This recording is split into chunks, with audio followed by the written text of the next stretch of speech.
Zee 24 तास आणि one खात्याच्या संयुक्त विद्यमानं एक विद्यार्थी दोन झाडं हे विशेष अभियान सुरू करण्यात आलंय। या अभियानाला गावागावातून प्रतिसाद मिळतोय। पुरंदर तालुक्यातील पिंगोरी गावातही या अभियानांतर्गत वृक्ष लागवड करण्यात आली। वाघेश्वरी माध्यमिक विद्यालयाच्या विद्यार्थ्यांनी भर पावसात चिमुकल्या हातांनी झाडं लावली। एवढंच करून ते थांबले नाहीत, तर ही झाडं दत्तक घेऊन त्यांचं संगोपन करण्याचा निश्चयही त्यांनी केला। यावेळी केवळ विद्यार्थीच नाही, तर गावकऱ्यांसह विविध सामाजिक संस्था या उपक्रमात सहभागी झाल्या होत्या।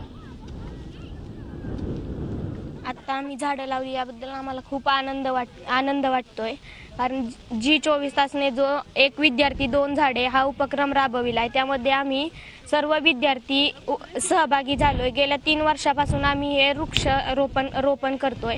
आमचं गाव आत्ता आम्ही जेव्हा झाडं लावली त्यावेळी ते 2-2 फुटांची होती।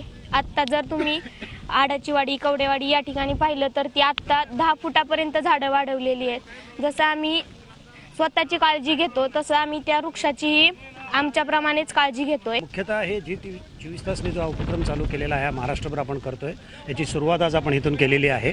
हे ग्रामीण भागातल्या ज्या शाळा आहेत त्या शाळेतल्या प्रत्येक विद्यार्थ्याला 2 झाडं देऊन ती लावण्याचा आपण प्रयत्न करतोय।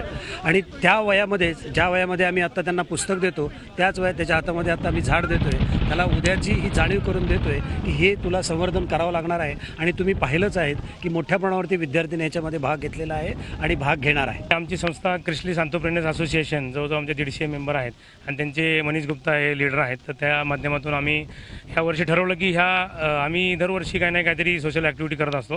तर हा ज्या गावाचं भौगोलिकदृष्ट्या जो त्यांचा लाभलेला आहे निसर्ग त्यांना, तर तो निसर्ग पुढे वाढवण्याच्या दृष्टिकोनातून आम्ही हा उपक्रम हाती घेतलेला आहे।